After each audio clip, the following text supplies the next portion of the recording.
wabarakatuh. Perkenalkan, nama saya Ayu Fauzia dari mahasiswi PPG Prajabatan Gelombang 2 tahun 2023 Universitas Lambung Mangkurat. Baik, di sini saya akan mempresentasikan tugas 2 dan tugas 3 dari mata kuliah Prinsip Pengajaran dan Asesmen 2. Langsung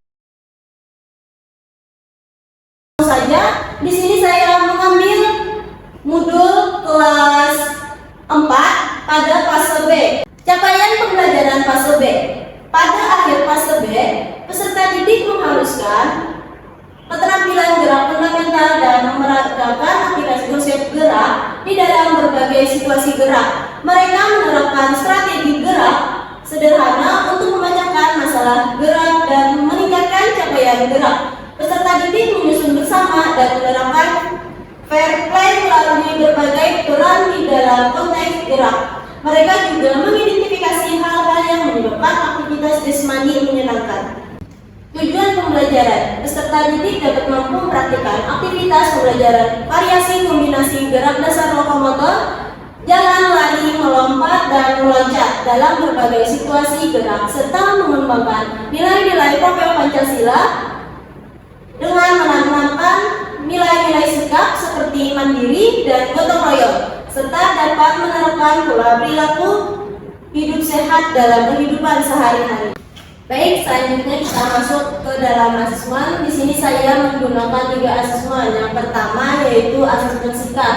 Di sini saya menggunakan 4 pernyataan. Yaitu yang pertama, saya mengikuti pembelajaran gerak berjalan dengan bersungguh-sungguh. Kedua, saya mengikuti pembelajaran gerak berlari dengan bersungguh-sungguh. Ketiga, saya mengikuti pembelajaran gerak melompat dengan bersungguh-sungguh. Yang terakhir yaitu saya mengikuti pembelajaran gerak meloncat dengan bersungguh-sungguh. Terdapat 3 kategori. Yang pertama, sangat baik jika menjawab 4 jawaban ya. Kategori baik jika menjawab 3 jawabannya, dan perlu perbaikan jika menjawab 1 sampai 2 jawabannya. Selanjutnya masuk ke dalam asesmen pengetahuan. Di sini saya menggunakan teknik tes tertulis dalam bentuk soal pilihan ganda.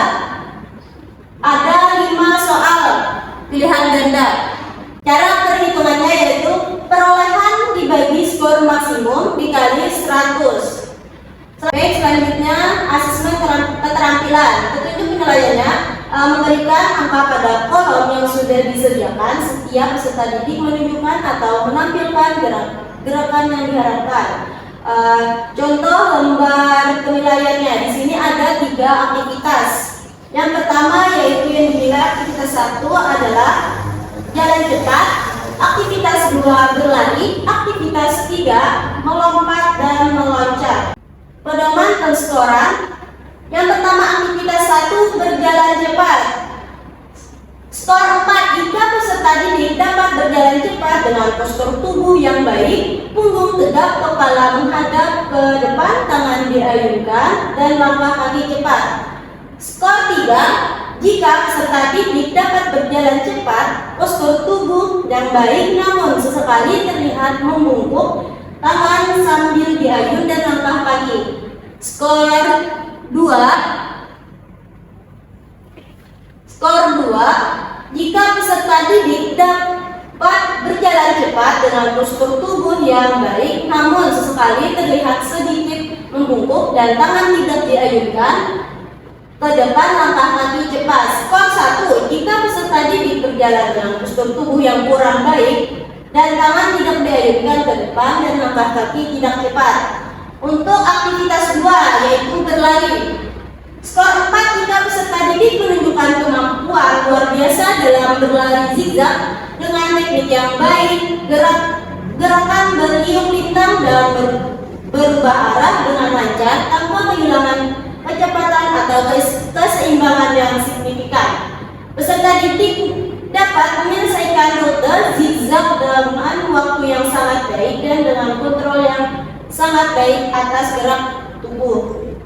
Skor 3 jika peserta didik menunjukkan kemampuan yang baik dalam berlari zigzag gerakan berliuk lintang dan berubah arah terkoordinasi dengan baik meskipun mungkin ada sedikit ketidaksempurnaan dalam teknik. Peserta didik mampu menyelesaikan rute zigzag dengan kecepatan yang cukup, konsisten dan kontrol yang memadai atas gerakan tubuh. Skor 2. Jika peserta didik menunjukkan kemampuan yang mencukupi dalam berlari zigzag meskipun mungkin ada beberapa ketidaksempurnaan dalam teknik, peserta didik tetap mampu menyelesaikan rute dengan usaha yang cukup. Gerakan meliuk lintang dan berubah arah mungkin kurang terkoordinasi dan kecepatan mungkin tidak konsisten sepanjang rute. Skor 1. Jika peserta didik menunjukkan kesulitan dalam teknik berlari zigzag, gerakan berliuk lintang dan berubah arah kurang terkoordinasi atau terdapat banyak kesalahan teknis yang mengganggu kecepatan dan keseimbangan. Peserta didik mungkin membutuhkan bantuan tambahan untuk meningkatkan teknik dan kinerja mereka dalam kegiatan berlari zigzag. Selanjutnya aktivitas 3 yaitu berlompat dan meloncat.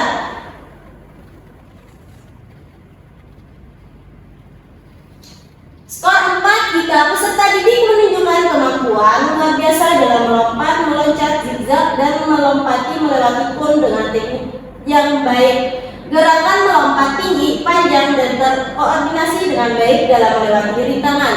Peserta didik dapat menyelesaikan rute zigzag dengan melompat melewati pun dengan waktu yang sangat baik dan tanpa kehilangan keseimbangan atau kecepatan yang signifikan. Skor 3. Jika peserta didik menunjukkan kemampuan yang baik dalam melompat, meloncat zigzag dan melompat melewati kun.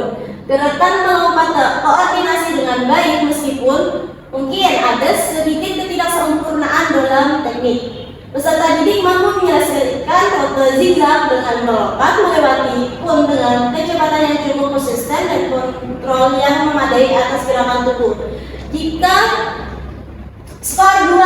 Jika peserta didik menunjukkan kemampuan yang mencukupi dalam melompat, meloncat zigzag dan melompat melewati kun, meskipun mungkin ada beberapa ketidaksempurnaan dalam teknik, peserta didik tanpa mampu menyelesaikan rute dalam usaha yang cukup. Gerakan melompat mungkin kurang terkoordinasi dan kecepatan mungkin tidak konsisten sepanjang rute.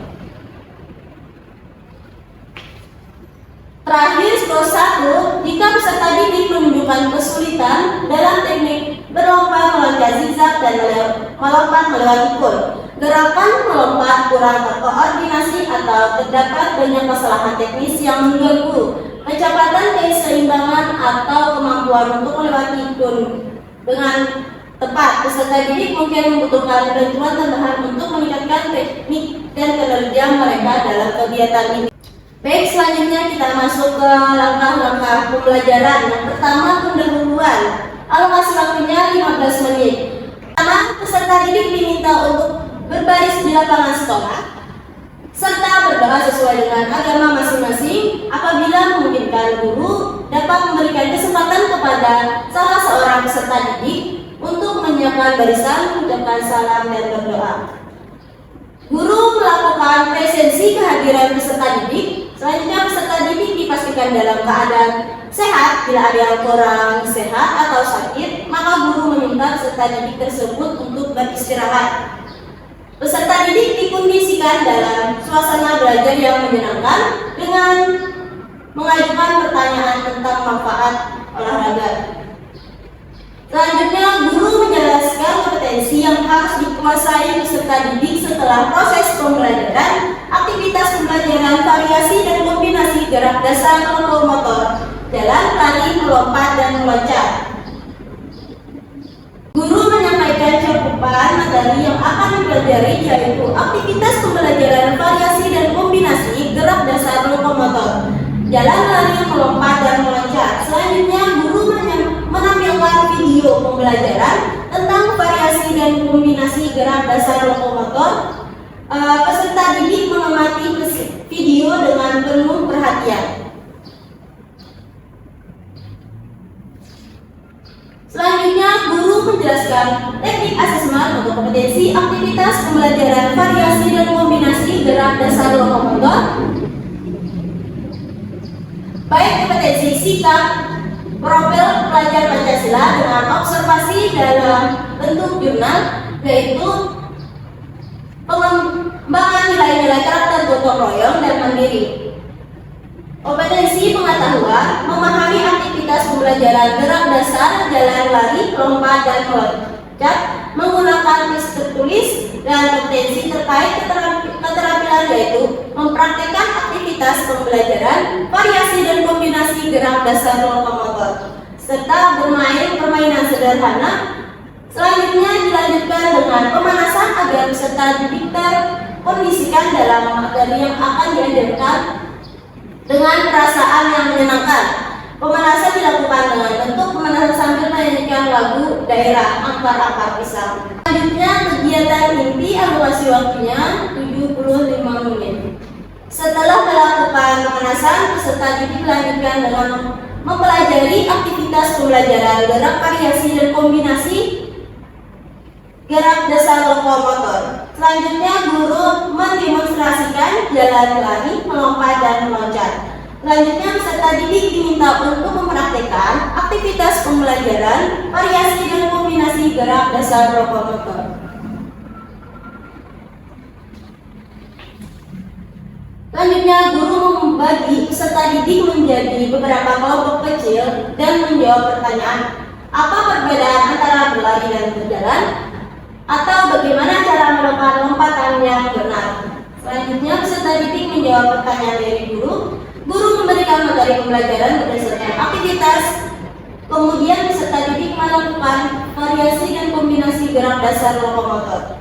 Di sini ada 3 aktivitas. Aktivitas pertama yaitu berjalan cepat, melompat dengan 1 kaki melewati simpai, dan meloncat dengan 2 kaki melewati kur. Aktivitas 2,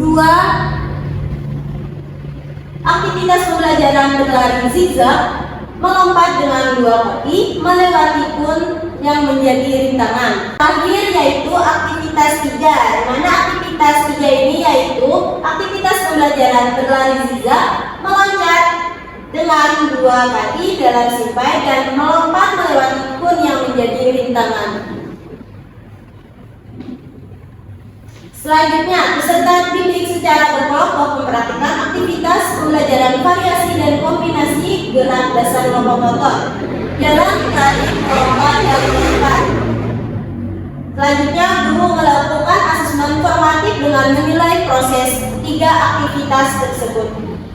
Peserta didik menarik kesimpulan atau menyimpulkan dan mengintegrasi pengetahuan baru pada gerak dasar dengan pengetahuan sebelumnya. Selanjutnya, guru membantu peserta didik untuk merumuskan prinsip umum tentang gerak dasar dan menegaskan poin-poin penting.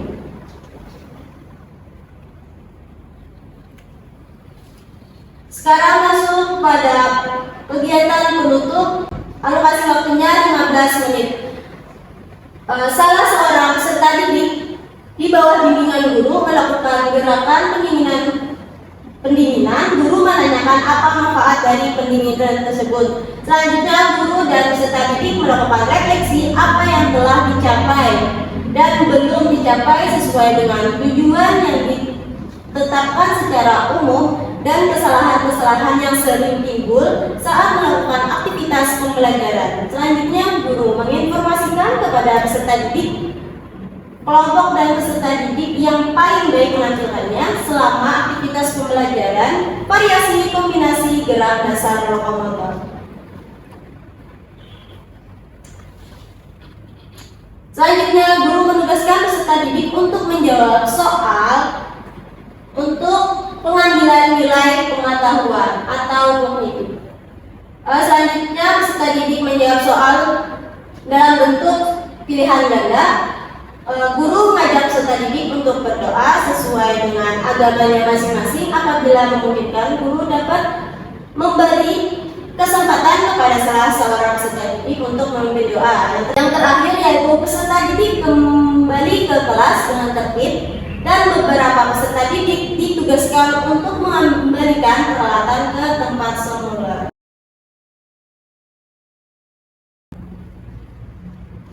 Baik, selanjutnya saya akan memaparkan tugas 3, yaitu menjelaskan berbagai macam model pembelajaran, metode pembelajaran, dan strategi pembelajaran. Model pembelajaran pendidikan jasmani. Yang pertama, model pembelajaran kooperatif, di mana model ini peserta didik bekerja sama dalam kelompok kecil atau mencapai tujuan bersama. Setiap anggota kelompok memiliki peran penting dalam membantu anggota lain memahami konsep atau keterampilan yang diajarkan. Selanjutnya, model pembelajaran berbasis masalah, di mana model ini peserta didik diharapkan pada masalah nyata atau simulasi yang memerlukan penyelesaian melalui aktivitas fisik. Model ini mendorong pengembangan keterampilan berpikir kritis dan pemecahan masalah. Selanjutnya, model pembelajaran berbasis penemuan, di mana model ini peserta didik didorong untuk menemukan dan memahami konsep atau keterampilan baru melalui eksplorasi dan eksperimen tanpa banyak arahan langsung dari guru.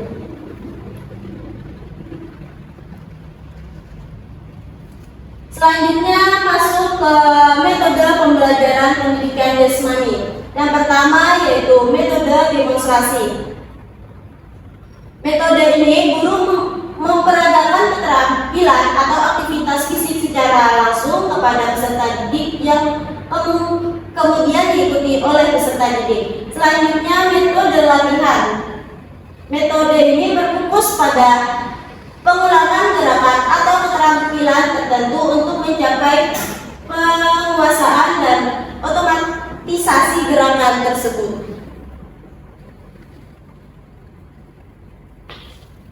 Selanjutnya, metode permainan. Metode ini dilakukan melalui permainan yang dirancang untuk pengembangan keterampilan fisik sekaligus aspek sosial seperti kerjasama dan sportivitas. Selanjutnya, metode diskusi.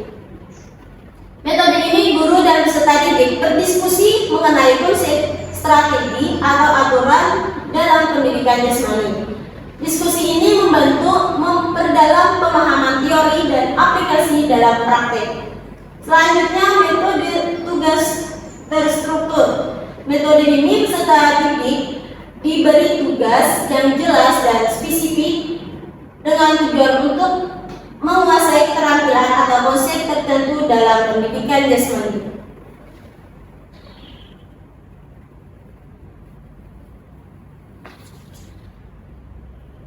Selanjutnya, strategi pembelajaran pendidikan jasmani. Yang pertama yaitu strategi pembelajaran inklusif.